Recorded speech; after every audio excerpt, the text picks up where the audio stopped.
Okay, and I'm preaching this day is divine attributes of Christ. Divine attributes of Christ. Ito yung mga makalangit na katangian ng Diyos. Hanggang ngayon ay pinagtatalunan pa rin. Amen? At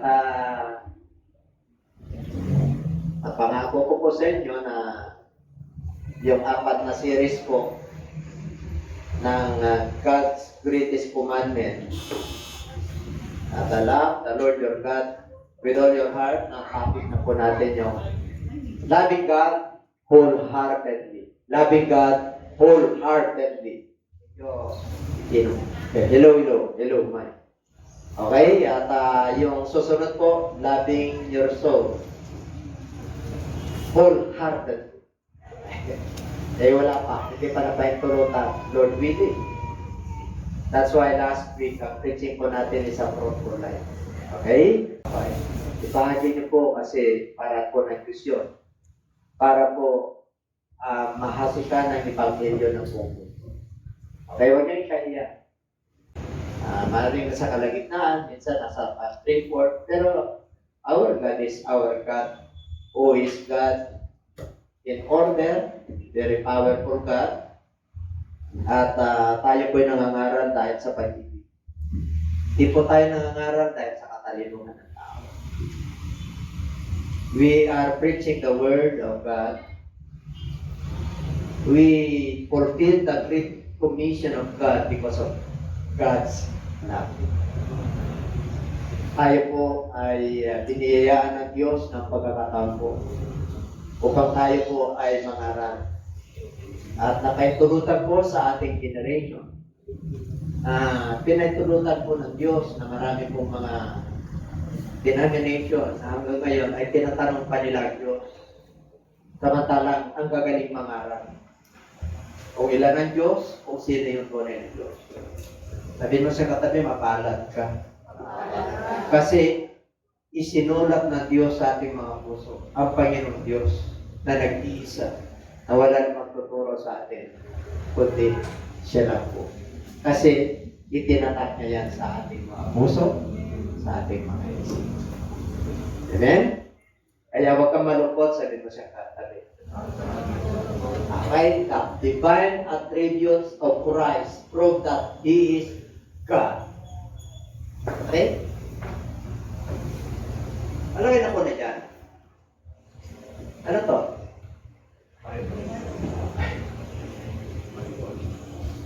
In the year 2070, the Philippine Book of yung Philippine Book Development po, nagkaroon sila ng consensus na sa ating panahon, dito po yan, isa po mundo yan, ay marami pa rin nagbabasa ng nakalimpag na libro. May mga karaan ng libro ngayon, yung e-book, yung audiobook.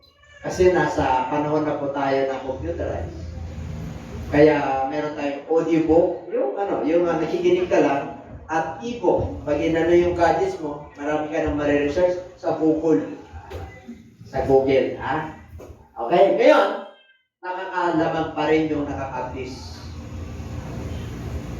Bakit tayo nagbabasa? Bakit nakakalamang? Kasi po, gusto nila na yung kanilang pagbabasa ay nakakalibang. Ang pagbabasa sa inyo ay nakakalibang. Ha? Di ba? May mga tao nagbabasa lang, libangan ng pagbabasa. Then you spend your time 3 hours a day for reading. Then, that's it. Libangan mo ang pagbabasa. Okay, bakit tayo nagbabasa? Para matuto tayo sa panibago. At yung vocabulary po natin ay matatagdagan. So, napakahalaga na basahin po natin yung mga pangako ng Diyos. Kasi marami na tayong binabasa. Wala nung kinder, elementary, high school, college, postgraduate, hanggang nagkuha ka na ng master mo, nagbabasa ka pa rin. Kaya lang, ang binabasa po natin, yung mapansarili. Hindi naman lahat. Pero yung sikreto, kahit natama lang yung pagbabasa mo, yung mga nakalimbag na libro sa mundong ito, pag ito ang priority mo, Ito yung tunay na tagumpay. Yan ang sikreto po. Magpasa ka na. Okay, yes, professional ka. Tama yan. Para yung iyong expertise, para magkaroon ka ng magandang mga needs para sa loved ones. Kaya tayo nagbabasa eh. Kaya tayo nga nag-aaral eh. Para magkaroon ng magandang kinabukasan. Kaya lang, ang sikreto po lahat yan, para sa kakumplituhan, ay ang salita ng Diyos. Kaya sabi ko sa Revelations 1:3, Blessed is he, or blessed is the man that reads, that listen, and obey the word of the Lord. Mapalad daw. Sino raw? Yung bumabasa, yung nakikinig, at nagsasagawa. Amen? Yung iba bumabasa. Okay. Yung iba nakikinig. Okay rin. Kaya lang kulang ng application. Kulang ng pagsunod. Kaya sablay pa rin. May kasablayan, pero tuloy ka lang. Sabi mo sa katabi, tuloy lang. Okay. Kasi pag nagsaboy ang Diyos ng pagpapala, tatantay niyo po ito. Yung ginawa namin kahapon na pagkilos ng Diyos. Di ba kayo? Kaya pag sinabi na may mga pastor tayo, kung gusto nyo na mangusap ang Diyos spiritually at para mabago ang ating pananaw, yung mga desire mo sa buhay, alam ng Diyos yan. Lahat magaganda. Tama? Saan ka nag-desire ng pangit? Lahat. Bakit? Sa kalagitnaan ng ating pamumuhay bilang Kristiyano, sa kalagitnaan. Maganda. Okay yung hangarin mo. Okay yung ginagawa mo. Bakit? Bandang kalagitnaan o sa dulo, may mga pagsubok at hindi pala yun. Hosea chapter 4, verse 6. My people perish because lack of knowledge. Ang aking bayan ay napahamak sapagkat sila ay kulang ng halaman. Gusto mo makumpleto at busog yung buhay mo, kontento ka? Hindi tayo perfect. Pero ang sikreto, the Word of God. 1 Timothy 3, 2 Timothy 3:16 or 17. The Word of God is what? It's God-inspired. All the Scripture is given by inspiration of God, and it is profitable for doctrine, for reproof, and for correction. Kaya pag may Word of God ka, grabe, natutuwan ko sa'yo. Alam, lahat mo, sa mundo nito, alam mo na yung diskarte. Pero sa Word of God, isang hiwaga. The Word of God is a mystery. Kaya walang yan ako na. Kaya nagano mo katalino. Pag hindi pinagtulutan ng Diyos na mga nawaan mo yan. At hindi nagpadala ng Diyos na magbubukas ng spiritual na unawa na man of God, hindi mo man ang gawa. Kaya sabi mo sa katabi, makalat ka. Sino nawa natin. Kaya kailangan po ng application. Parang natin natin. Okay. Tingnan natin. The Bible tells us, and Jesus came and he spoke to them saying, all authority has been given to me in heaven and on earth. Matthew chapter 20, starting from verse 1 up to 20. 20 verses po yan.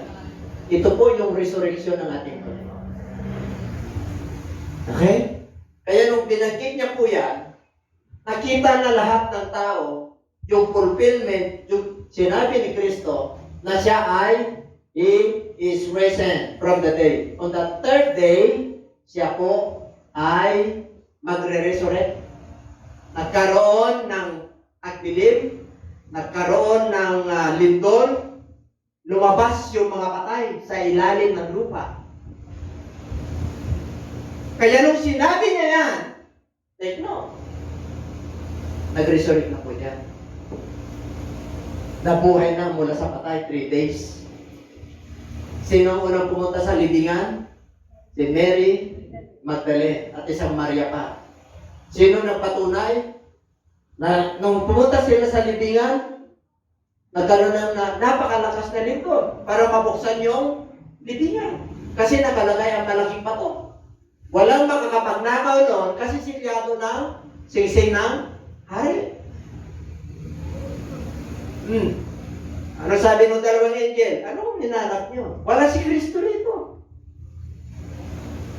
O samantalang nangyayari yung mga gwardiya pumunta rin sa mga high priest. Natakot po sila. Anong gagawin namin? Bakit? Si Kristo na wala sa libingan. Natakot sila. Ano sabi ng mga high priest? Ganito gawin natin, ha? Sabihin natin, kasi masisira tayo sa gobernador, sa hari. Sabihin natin, samantalang natutulog tayo mga gwardiya, nakakita ka ng tulog na gwardiya. Sabihin natin at i-report natin sa kanila. Sabi ng high priest, malaking pera to. Panahon pa ng Roman, may sumulan na. Uso bang suhol? Ano sabi ng Book of Proverbs? Ang suhol daw ay nakakapagkulag sa matinong kawan. Kahit na ano mo, katino mo, pag nandiyan yung suhol, yun ang suhulan. Kaya sabi ng Bible, hanggang ngayon, yun yung binabalita. Wala nung inisulat yung Bible. Kaya sabi niya, nung nag-resurrect, okay na, nandito na tayo. Nandiyan pa ba kayo? Are you following? Listeners and viewers, are you following? Okay. Kinig po kayo. Because this is the divine attributes of the Lord Jesus Christ prove that He is God. Pray po tayo, mga lahat po tayo at nanonood. Okay? Ang sabi niya, okay, dumating. Lahat ng authority. Other version is power. All power. Sa King James.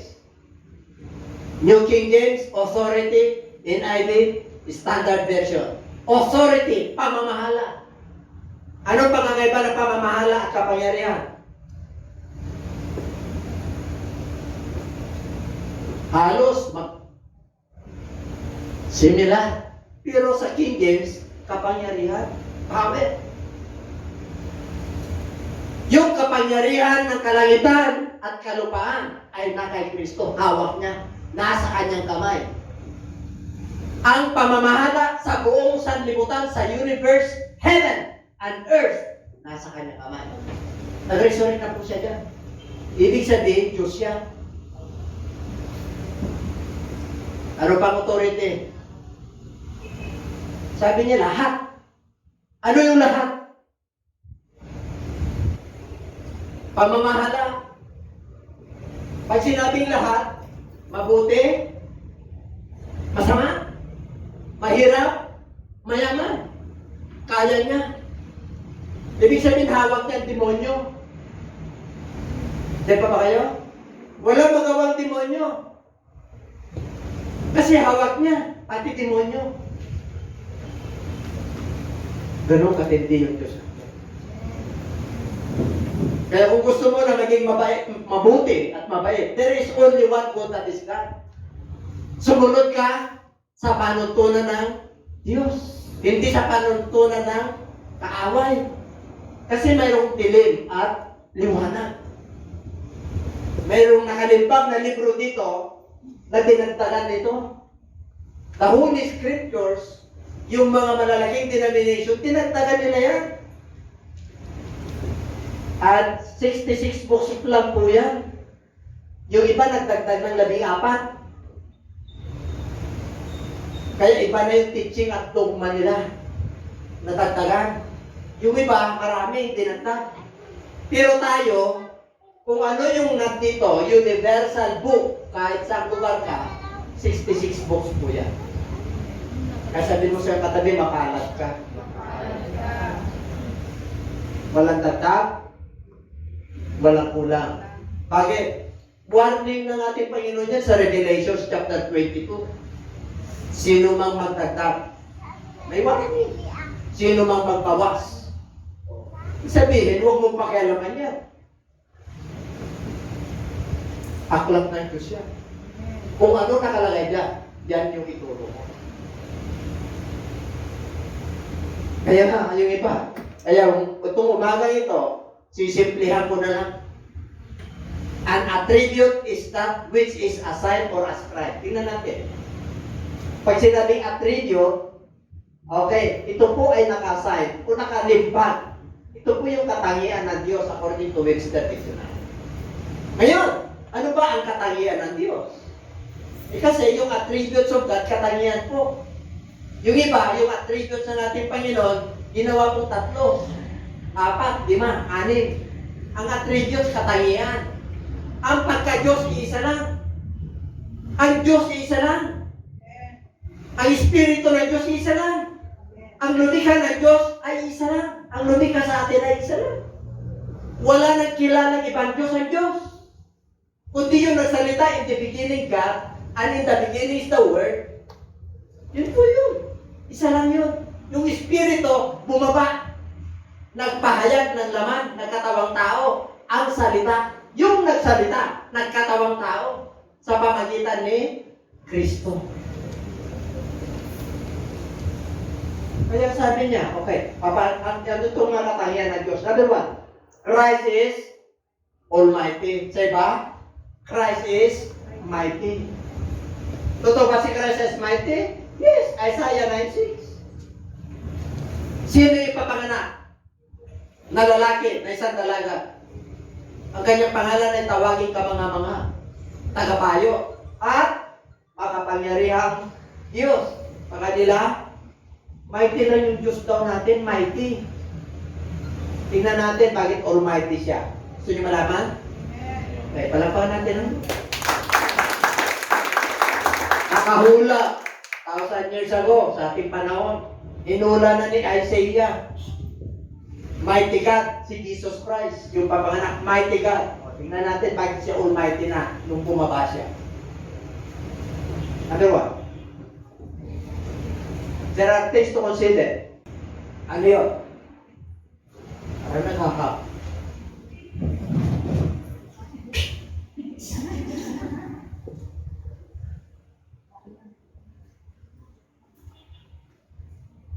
Hindi, ano pa yan? Bago magano yan, bago mag-A po yan. Papatunayan ng Biblia na siya yung mighty. Ano pa ba yan? Isa mighty ka. Oh. So you start? Okay po? Book of Revelation. Behold, He is coming. Okay pa to sa ano? Behold, He is coming with clouds, and every eye will see Him, even those who pierce Him, and all the tribes of the earth will mourn because of Him. Even so, Amen. Makikita lahat ng ano? Ng races, lahat ng tao. Pagbaba niya,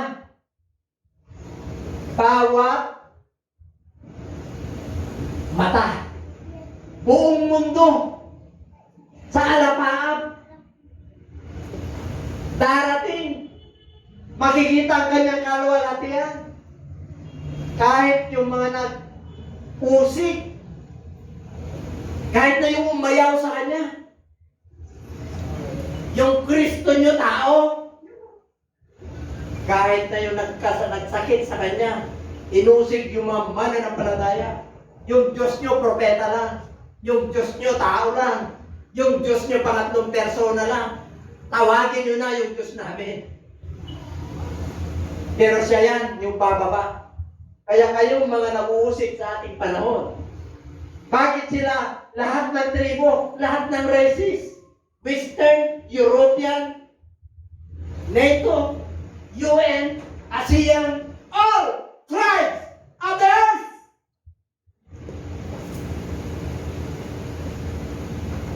Bakit sila mag-more? Bakit sila more? Bakit sila maghihinagpis o may isang magdadalamhati? Bakit? Kasi nagsisisi sila. Kasi hindi sila naniwala.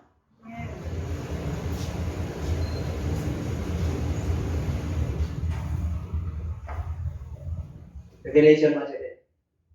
I am the Alpha and the Omega, the beginning and the end. Sino na nagsabi? Who is, and who was, and who is to come, the Almighty. Sino raw yung Almighty?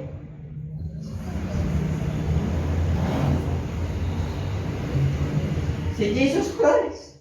Sino yung Alpha? Sino yung Omega? Sino yung nagsabi na in the beginning God created the heaven and the earth? Nasa book of Revelation niya. Last book of the New Testament. Di siya yung Omega, siya yung Alpha. Siya yung ending, siya yung beginning. Sino nagsabi? Tao? Diyos. Sino sumulat nito? John the Beloved. Sino kausap niya? Si Jesus Christ, si Espiritu. Sino raw yung darating? Ngayon, noon, ngayon, at magpakailan pa man? Sino raw? Yung Almighty? Si Jesus Christ.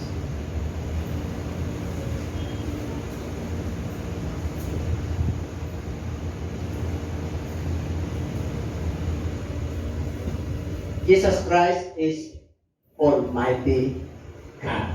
Now, why is Almighty God? Because He possesses power over disease. Lahat ng uri ng sakit at karamdaman, lahat gumaling. Walang naiwan at nagpatotoo na hindi gumaling. Kahit anong klaseng uri sakit yan, lahat gumagaling. And he arose from the synagogue and entered Simon's house, but Simon's wife mother was sick with a high fever, and they made request of him concerning her. Ito po, yung mother-in-law ni Peter. Anong tawag nun? Yanan? Yanan niya. Nag-ministry po sila. Naglalakad po sila. Duman sila sa bahay ni Peter, yung yanan niya. Tanayin muna tayo ito. Magsuyo muna tayo. Maaaring sila ito. Kaya nauha. E pagdating nila roon, ang tindi no, kanyang lagnat. Sa panahon natin yun, pag nilagnat ka, ano ngayon? So meron na pala noon? Tindi. Sabi niya, hi! Peter. Sinabing hi. Hindi lang 40 yan. Talagang ano na.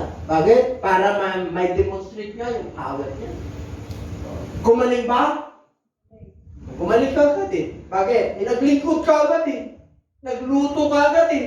Nagsahay ka agad eh. Bakit? Natuwa. Nakita lahat ng kanyang malagad yun. Ano pa? And demons also came out of many, crying out, saying, "You are the Christ, the Son of God," and he rebuking them, did not allow them to speak, for they know that he was the Christ. Paging ang demonyo. Nakakandara pa sa kanya eh. Panahon na ba namin ngayon? Kilala siya. Tumigil ka, tahimik ka. Pag nagpapagaling yan ng ating Panginoon, huwag yung sabihin. Pero hindi niya masipira ng kanilang mga bibig. Bakit? Magpapatuto talaga yan kasi tunay. Tunay na balita, hindi fake news. Uso ba ngayon ang fake news? Kung gusto mo na hindi fake news, punta ka sa good news. Very reliable po yan sa lahat ng aspeto ng buhay mo. Whether intellectual, emotional, physical, financial, spiritual, yan ang magpabalanse sa atin. Kaya pag full knowledge ka dyan, pala siya buhay. Everybody say amen. Amen.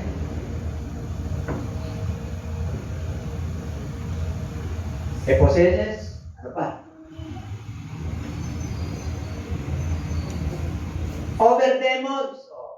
But Jesus rebuked him, saying, "Be quiet, and come out of him." And when the demon had thrown him in their midst, it came out of him, and did not hurt him. Kapagaling po yan.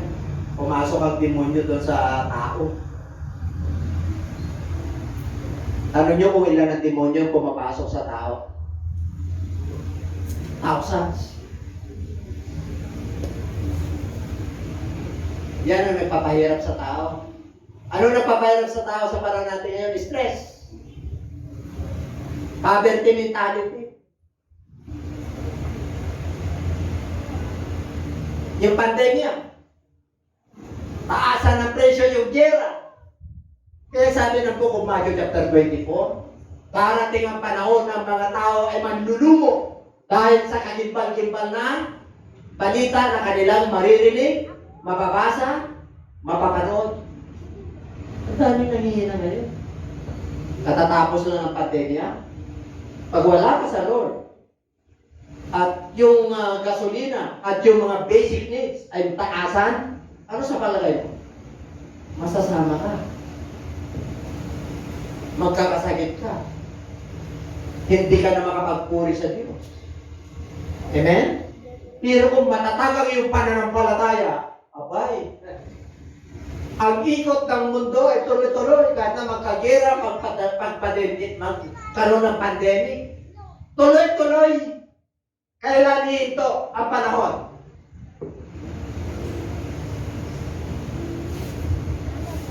Alam ko na yun. 50 years ago, 40 years ago, 30 years ago, 20 years ago, 10 years ago, magkaiba na po. High-tech, knowledge of men increase, nabubuhay na po tayo sa panahon ng talagang high-tech. Makikita mo, kahit sa labanan, sa war, ikita mo, pintot-pintutan na lang, nakikita nila yung tama ng missile. Missile ba yun? Missile.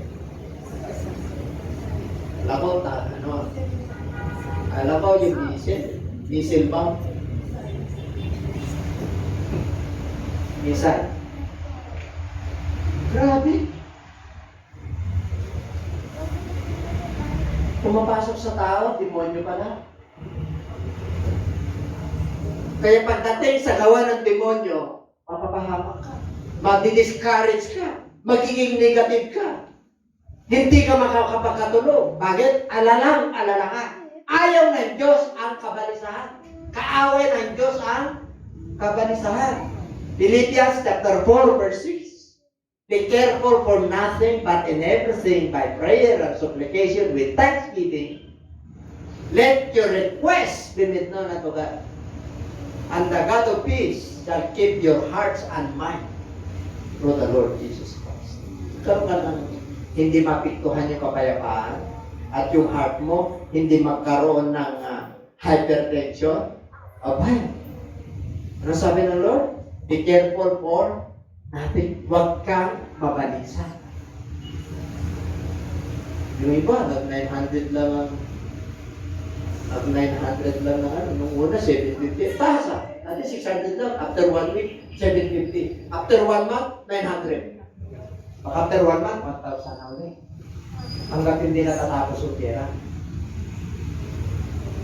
Mga anak ng Diyos, nakahanda ba kayo? Kahit anong darating, matatag ka. Mapalad ka. Bakit? Dito ka nagtitiwala eh. Yung salita ng Diyos, hindi lang basta salita yan. Pag may espiritu yan, alam niyo, yung salita ng Diyos, Diyos yan eh. The Word of God is God Himself.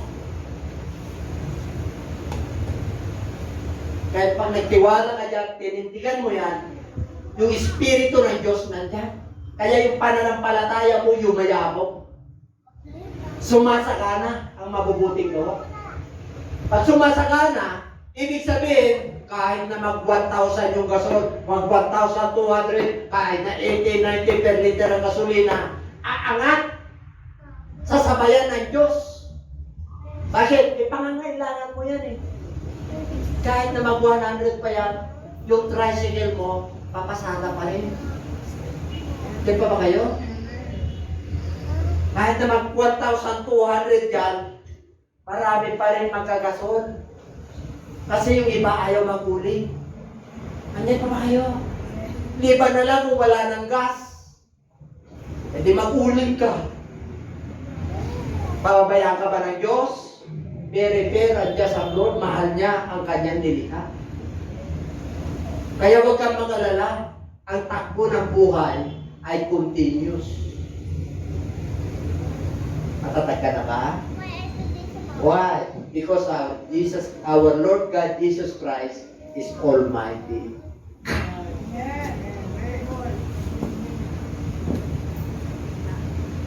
Then they were all amazed and spoke among themselves, saying, "What a word this is, for with authority and power he commands the unclean spirits, and they come." Anong pinakamaraming spirits na pinalayas ng ating Panginoon? O yung baboy, pumasok yung espiritu ng baboy sa katawan ng tao. Ilan yung baboy? 2,000. Namatay lahat po yun.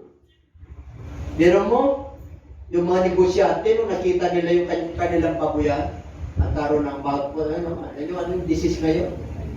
Hindi, may disease ngayon ng baboy, swine fever. Oh, diba? Panahon. Meron na problema sa baboy, pero sarap, diba? Pagka diba pag naganda kayo, bakit? Maraming klaseng luto saka yun ang medyo maraming klaseng kaya yung ibang talagang ayaw ng baboy. Bakit? May pumasok pa naman dun Hindi ko pinagbabawal ng baboy. Kumakain din po ako lechon. Kapranggot lang po pala. Okay na po yun. Ano ba kayo? Yung iba dahil sa kawalan, hindi na baboy, aso pa. May rabies na. Kaya yung iba, sinusumpok. Bakit? Ang rabies po is 25 years. Ano ba? Pag kumain ka ngayon, epekto yan after 25 years. Kaya kung wala ka kay Kristo, ay mapapraning ka dyan. Diyan pa ba kayo? Pero pag na kay Kristo ka, ano sabi niya? If any man be in Christ, he is a new creation. All things are passed away. Behold, all things are become. Ibig sabihin, kahit na yung mga rabies mo, wala ka pa kay Kristo, mabubura lahat yun. Ito pa kayo? Kaya sarap pag na kay Kristo ka. Oo. Dami kang pagkakamali, dami kang devils, dami kang masasamang gawa.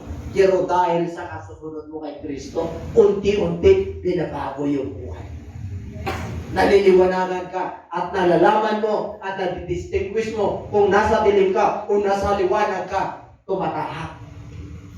Kaya pag nakagawa ka ngayon ng pagkakamali, nakukunbik ka agad. Bakit? Nangungusap ang Diyos.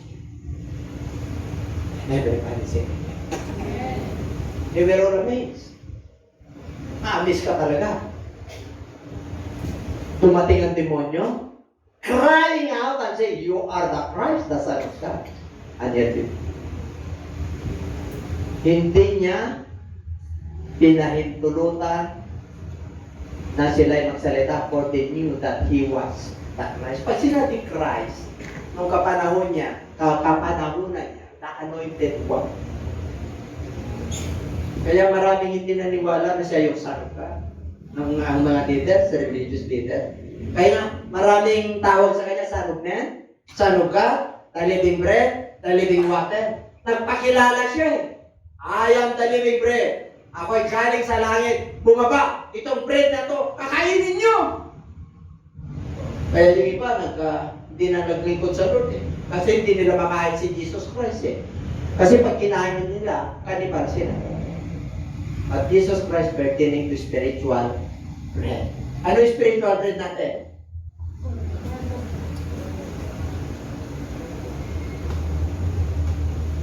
Kaya mag-impact na kayo ngayon Can I appeal to you, brethren? Can I appeal? Karoon tayo ng assignment lahat. Starting ngayon, nagkaroon tayo ng pagbabasa ng Bible. Bukod dyan. Bukod dyan lang. Dahon man o March. Mag-journal kayo kung ano makuha nyo. Mag-journal na kayo. Bakit tayo tinatamad? Wala tayong ginagawa eh. Yung ginagawa tayo tuwing linggo, tuwing Bible study natin. Pero yung connection mo sa Lord, yung paglago mo sa Kanya, mayroon ba? Wala. Bakit? Hindi mo siya kinakausap eh. Alam niyo po, nagbasa po kayo nito, pakausapin kayo ng Diyos. Kaya sabi ko, pag sinabing mag-journal kayo, bukod dyan, mag-ista na kayo, Lord, tulungan mo po ako. Kausapin niyo po. Tingnan niyo, gaganahan kayo magpasa. Pag sinabing mag-journal, tingnan niyo yung OBE. Alam niyo yung OBE? One verse exhortation. Isang verse lang dyan, ang dami ka naman sasabi. Biro mo? Kaya pag nag-witness na kayo, lumabas na kayo sa bahay nyo, pumunta kayo sa labas nyo, handa na kayo. Bakit? Kinausap mo na. Pinag-pray mo na. Nakaimbak na sa puso at isip mo ang salita na Diyos. Ito ba kayo? Ulitin ko. Alam niyo yung aming title kahapon sa fasting? Palagi ang tagubilin. Bakit naging sinasabi ng Diyos na kung gusto niyong pagpalain kayo, sumunod kayo sa aking panuntunan. Mula Old Testament hanggang New Testament, ilang beses niya sinabi, palagi ang tagubilin. Ibig sabihin, bakit niya inuulit-ulit? Para ma-remind sa'yo na kung gusto mong pagpalain, this book of the law shall not depart out of your mouths. Huwag daw kaligtaan itong batas ng Diyos. Ito ay basahin mo. Muni-munihin mo araw at gabi. Upang sa magkaganon, ikaw ay makakaroon ng magandang kinabukasan.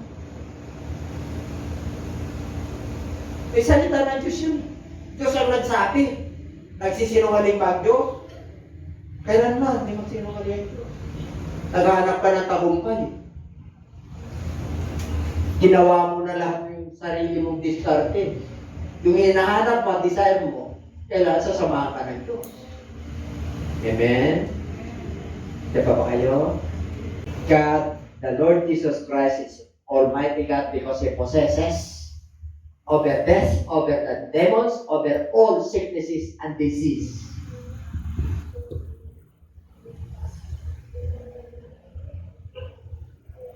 At kamatayan eh.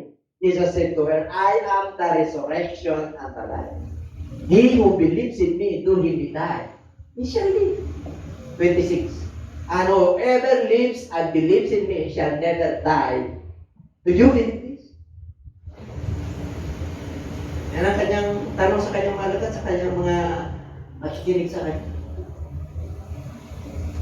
Sinabi niya yan sa John chapter 6, ako yung bumaba, galing sa langit. Hindi sila maniwala. Bakit? Galing sa langit, Superman, bumaba. Kasi yun ang pananaw nila, physical eh. Galing sa langit, spiritual.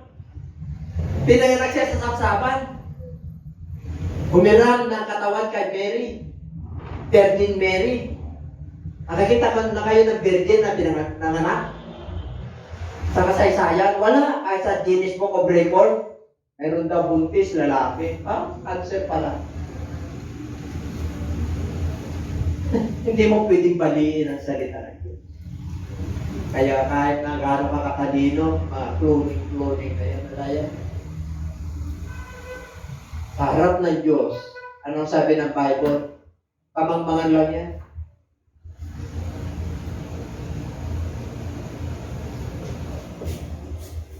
Tira mo? Over nature. Yun patay na yun. Kaya niyang buhayin. Ito, kalikasan. Alam niyo yung nature? Kalikasan niya, pag bumagyo, si Odette bumagyo. Pero pag may sabi, stop Odette. Pero parang sabi nun, galing naman. Lumindol, stop! Kukontrahin mo yung salita ng Diyos. Dito ka. Ang pwede lang magpa-stop yan ay yung Diyos na galing sa langit at bumaba rito at nag-resurrect, nandun na siya sa trono. Yun lang ang pwede. Pero pag tao ka, hindi pa-stop yan. Kung stop lang yan, nagkataon lang. O kaya, in-honor lang ng Lord yung panahon na yun, yung seconds na yun, sa'yo. Sa pananaw mo, doon lang nag-stop sa'yo. Pero sa iba, hindi nag-stop. Patalino ang Diyos. Amen? Sa pananaw mo, nag-preach ka, nag-stop. Eh yung sa paligid mo, hindi nag-stop.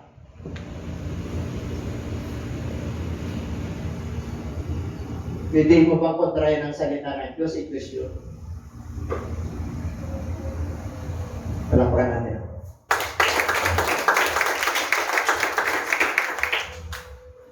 Now, and suddenly great tempest arose. Oh, ito yung mga alagad. Disciples followed him. And suddenly, suddenly, karoon ng talagang hampas ng alon at lakas ng hangin so that the boat was covered with the waves, but he was asleep. Kasama nila si Lord. Amen? Ang sarap ng, alam nyo, kasama na nila ang ating Panginoon sa pangka. Nakita nila yung himala. Nakita nila, na-experience nila, narinig nila kung paano mangaral ng Diyos. Ang daming pinagaling. Pero nakalimutan nila, nakasama nila, nalulubog. Ano ginawa ng mga alagad? Bagyo, ay punong-puno na. Siyempre, asan yung mga ano mo dyan, pangkaras ba yun? Panglibas.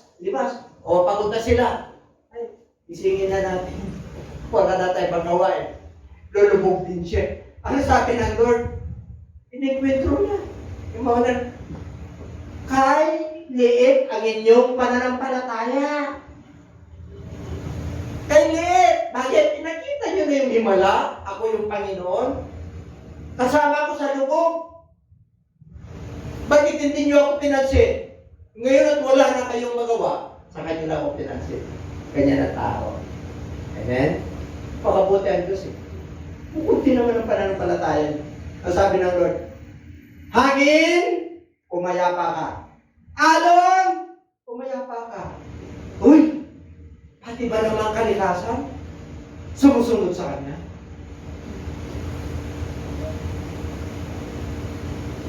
Pag bumagyo, si Bishop, okay yun. Kasi, matindi yun, Bishop namin. Ay, hindi ko kaya yun. Hindi ko kaya kasi nature yun.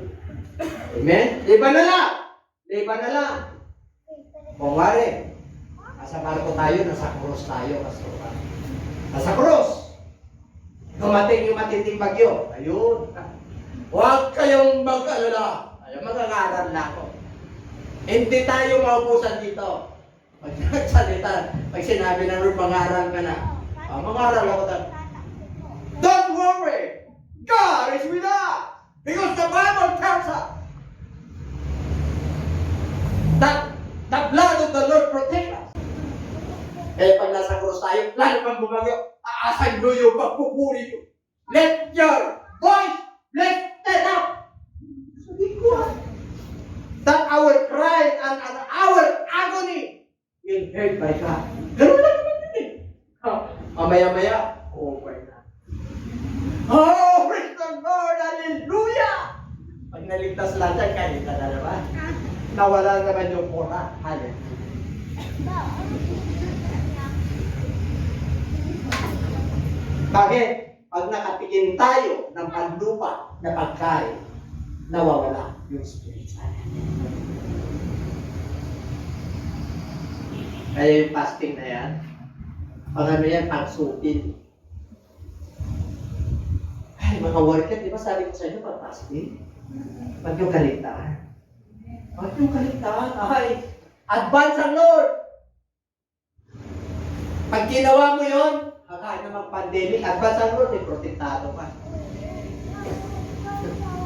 Pag nagkagera, karoon ng tapunan ng warheads, protektado ka kasi advance na eh. Advance. Ang Diyos ay sumasayo. Ang banal na Espiritu ay kumikilos sa iyo. Ang salita ng Diyos ay alam mo na nasa iyo ang Diyos. Kaya walang hirap yan. Tinatapakan mo lang yan. The Bible tells us that you can trample down the snakes and scorpions. Lahat ng uri ng kasamaan nandito lang sa ilalim ng iyong talampakan. Wala sa ulo mo yan. Yung mga iba, nasa ulo, hindi malisan. Nasa ulo yung pandemic. Sinipon lang ako. COVID-18 na to. Siyempre pa, atras na. Wala ng COVID-19. COVID-17 na lang ito. Wala ng COVID. Amen! Hallelujah! Praise the Lord. Pero may hirap.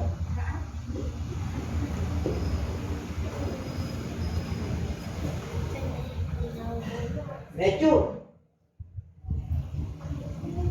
Sinabi na. Sinabi ko na yan. Yan. Then he arose and rebuked the winds and the sea, and there was a great calm.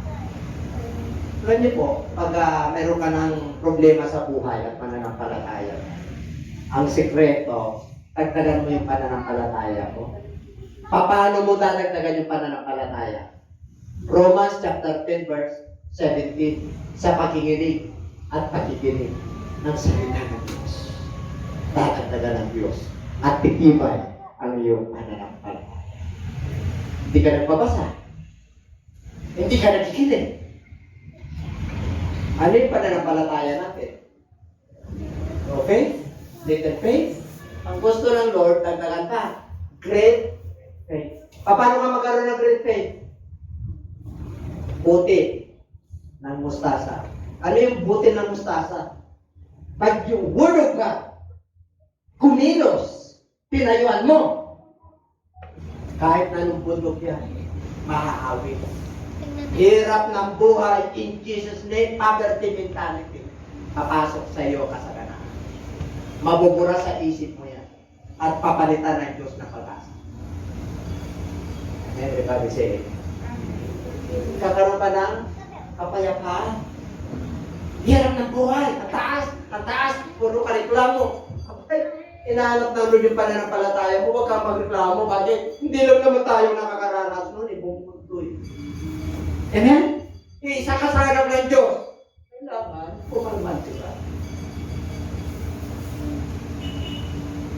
Kailangan sumunod ka. Ano sabi ng Bible? Pag nakita nyo na yung mga wars, yung mga famines, the love of many shall wax cold, nagbabackslide na yung iba dahil sa mga character assassination, dahil yung iba hindi na nagbabayad ng obligasyon. Sa hirap ng buhay, kahit na gusto niya magbayad, wala. Kahit na ayaw niya gawin yung masama, nagagawa niya, nakukompromise siya. Bakit? Sa hirap ng buhay. Matthew chapter 24, the love of many shall wax cold. Manlalamig yung iba. Paano tayo iinit? Paano magkaroon tayo ng kalmante? Maraming bagyo sa ating buhay. Mustard seed. Pero ang salita ng Diyos, kahit na isang verse lang, pag kumilos ang Diyos, bundok ng kahirapan, bundok ng karamdaman, mawawala yan, hapakan mo lang yan. Bundok ng mga problema. Did you not know that problems, ang daming mga kasama yan ng problema? Ang problema ay pumapasok sa tao. Ang problema ngayon, ang tao pumapasok sa problema. There is a difference. Huwag mong papasukin ang problema. Kaso in-entertain mo. Yes, may kahirapan. Yes. Pero meron akong Diyos na hindi magpapaya. Mayaman ang aking Diyos. Siya ang nagmamayari ng lahat. Kailanman, hindi ako binigo ng aking Diyos. Dapat ganun tayo. Huwag kang matakot sa panahon natin ngayon. Huwag mong entertainin ang problema. Ang dami ka nang nararamdaman. Umiidad ka na. O yung mga buto mo.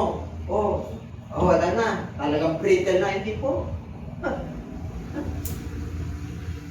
Tumutunog. Hindi brittle yan. Pag tumutunog, ayos ang buto-buto. Pati yung ano ko, bakit? Hindi brittle yan. Hindi brittle nuts yan. Kompleto ng oil yan. Ha? Tumutunog eh. Ah.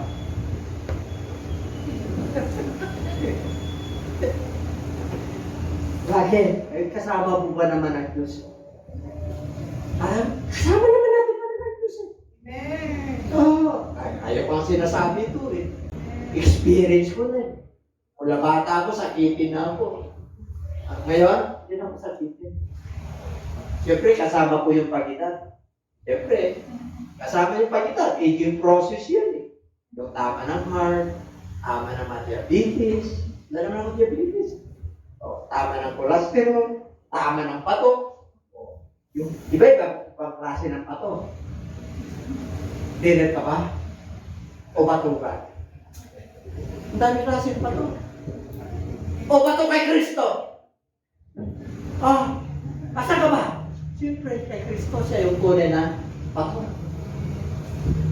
Hindi si Bato de la Rosa. Si Kristo ang tunay na pato. Because He is the rock of all ages. Ano man, sitwasyon mayroon ka, si Kristo nandyan lang. Gusto niyang kumilos at pumasok sa iyong buhay, hindi mo lang pinapapasok. Yung sarili mo lang ang nangunguna. Sarili lang po natin, minsan. Alam mo,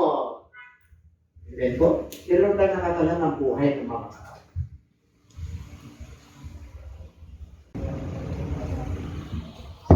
over all things, over death, over nature, over all disease, over demons. Ito matindi. Lahat ng bagay. Ano yun? You have put all things in subjection under His feet, for in that He put all in subjection under Him. He leave nothing that is not put under Him. But now, we do not yet see all things put under Him. Ano yun? Lahat ng bagay nasa kanyang ilalim. Ang ibig sabihin, anuman ang kailangan mo, anuman ang ano mo sa buhay, magpasubject ka na lang kay Lord. Sumunod ka na lang. Yung desire mo na magagandang bagay sa pamilya mo, sa kabuhayan mo, sa ministry mo, lahat ng magagandang bagay. Lahat. And it will come at mangyari. Power at the wisdom of God. Sino gustong magkaroon ng kapangyarihan? Power. Power to cast out demons. Power to heal the sick. Diba? Power to drive. Power to trample down all the work of the darkness. Pag sinun na sa'yo, tingnan mo, the power and the wisdom of God, but to those who are called, tayo yun, yung tinawag, tayo yung pinili. Mga mananampalataya, both Jews and Greeks, tayo yung Gentiles, tayo yung Greeks. Christian, Christ, the power of God, and the wisdom of God. Pag sinabing kapangyarihan, ako na Diyos yun. And this sign shall follow them that believe. Ano rin palatandaan sa mga mananampalataya? They shall cast out demons. Ang kahirapan ba? Demonyo yan? Yes, demonyo ng kahirapan. Ang karamdaman? Demonyo ng karamdaman. Confused ka? Demonyo ng confusion. Lahat yan, demonyo yan. Nangihina ka lagi. Marami kang nararamdaman. May nervous breakdown ka. Demonyo ng nervous breakdown. Pag-alala, demonyo yan. You can now cast out. Mayroon kang kapangyarihan. Biro mo, spirito ng kahirapan. Layas ka sa buhay namin. Subukan na ng Lord, lalong dinikit. Hindi na niya ng Lord eh. Ang Diyos natin ay makalungkot. Akala nyo ganun lang. Hindi po yun. Pag nagpalayas ka niya, suportado nito. Yung pagsunod mo sa kaloko niya, suportado. Kaya kahit na nung hilingin nila na prayer request sa'yo, kahit anong distance pa yan, kikilos ang Diyos. Everybody say amen.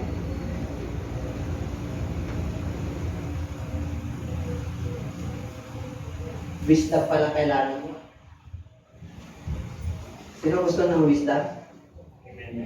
Sino gusto ng knowledge? Sino gusto ng understanding? Love, joy, faith, temperance, meekness, self-control. Sa Diyos ka na. Wala kang katahanan. Alakpakan natin. Christ knows all things. He said to him the third time, Simon, son of John, do you love me? Peter was grieved because he said to him the third time, do you love me? And he said to him, Lord, you know all things. You know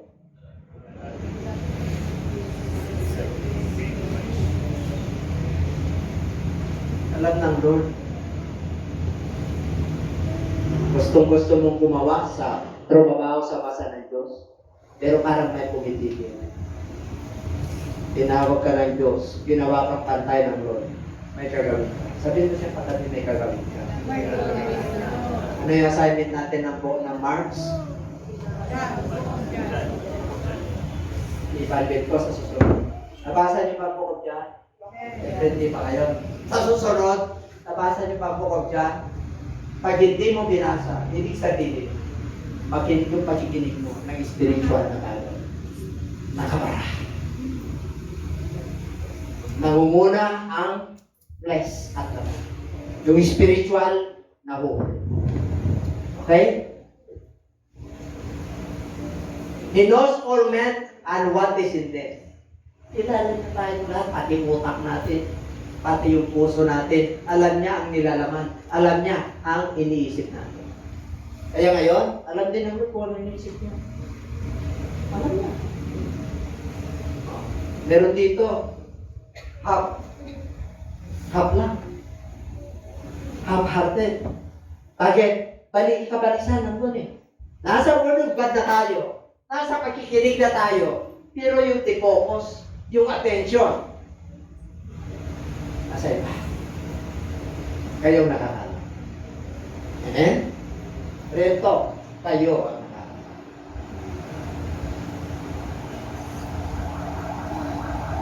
He knows all things. Tapos na yan.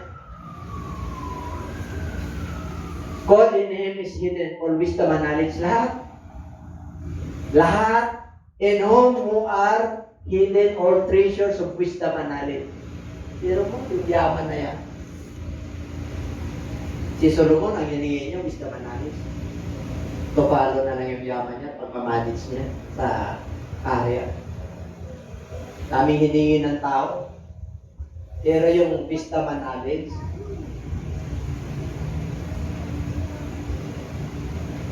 Christ is present everywhere. He is an omniscient God. He is an omnipotent God. And He is all-knowing God. Tingnan natin. Matthew chapter 18 verse 24, where 2 or 3 are gathered together in my name, I am there in the midst of them. Alam niyo kung nagbabible study kayo sa bahay, nandun sila. Kaya iupin nyo yung bahay nyo sa Bible study. Dalawa lang kami. Sabi niya po. Di ba? Ako lang po eh. Dalawa kayo ni Kristo. Pag-usap kayo. Pag pinag-usapan nyo ang Panginoon, nandun sa inyong kalagitnaan. Kaya pag may nagsishare sa inyo at nagpa-Bible study, okay na.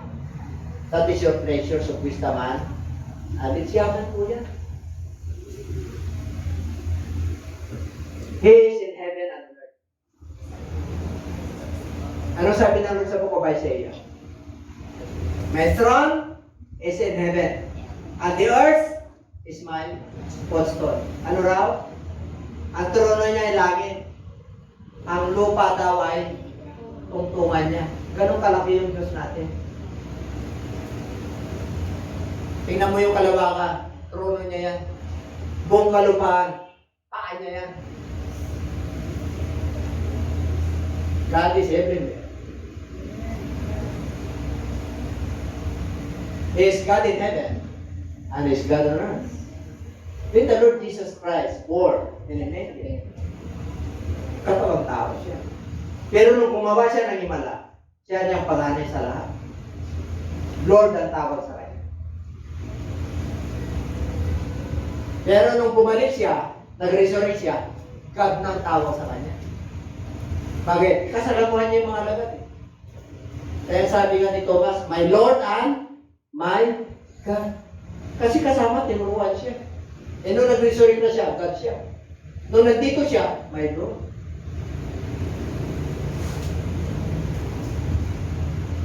No one has ascended to heaven but He who came down from heaven. That is the Son of Man who is in heaven.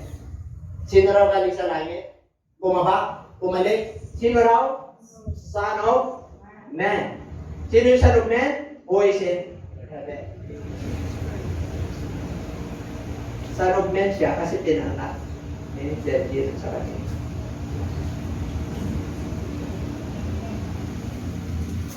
In the heart of all Christians, ang mananampalataya, basa.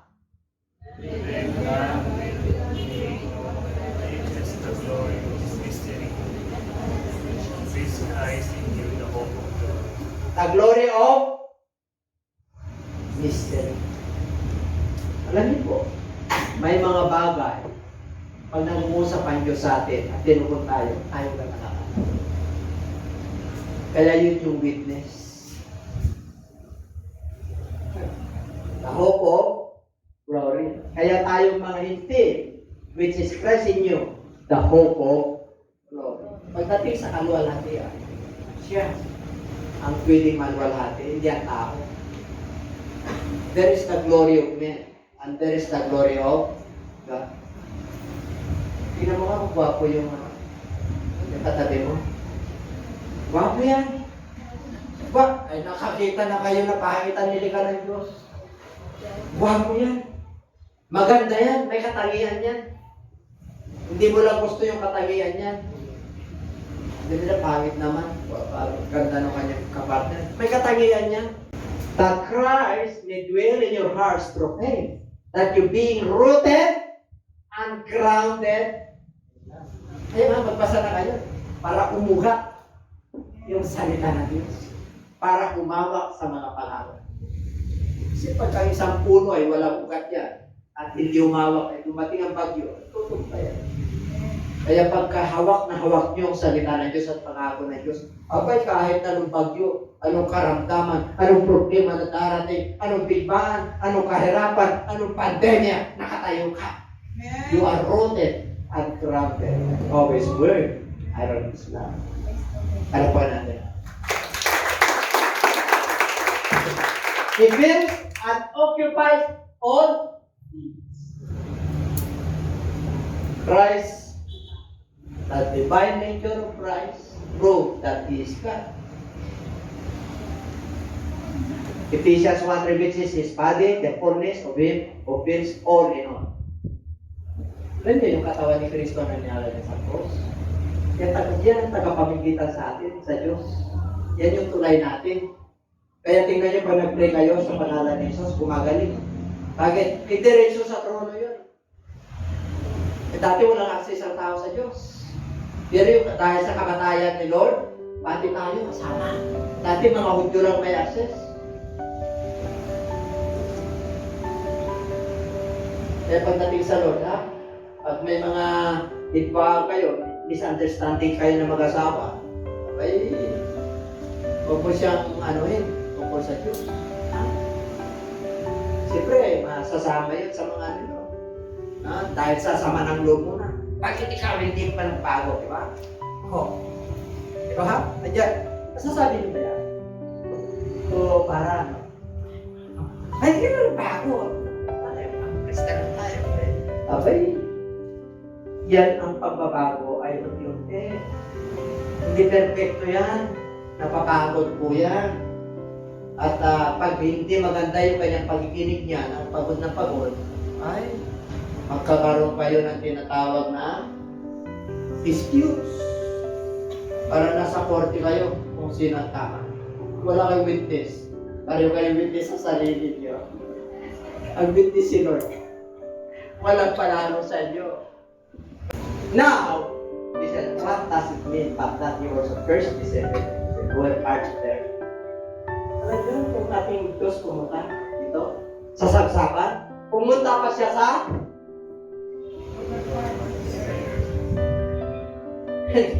pag sinabing lower part of the earth, kung saan ang demonyo. Di ba? O, demonyo ka, diyan ka ng 1,000 years, huwag kang manggugulo. Pagdating ng millennial kita, yan, siya rin yun. O, alam ko lang natin ang doon.